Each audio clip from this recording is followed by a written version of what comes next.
My name is Carly. I live in Prior Lake, Minnesota for the last 2 years. I have a little dog, Tucker, who runs around our driveway a lot, which is really cute.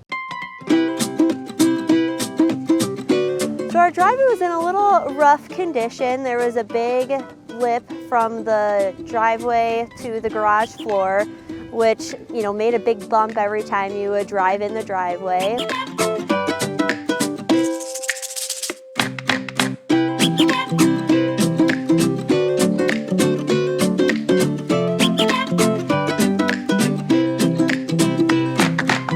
The process was super easy when they were here. I think they were here for like an hour or two, and they were quiet and they were clean and everything went super well, and it was just a super smooth process.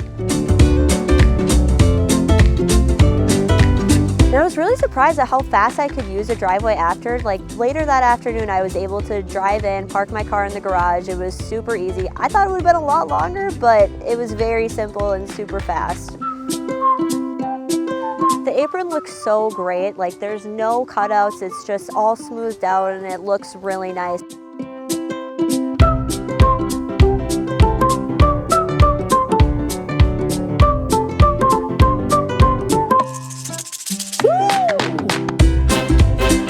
When I was getting estimates for comparing like the repair versus like a completely new driveway, it was a fraction of the price. It was a no-brainer to get just our apron fixed, and it was super easy and super smooth.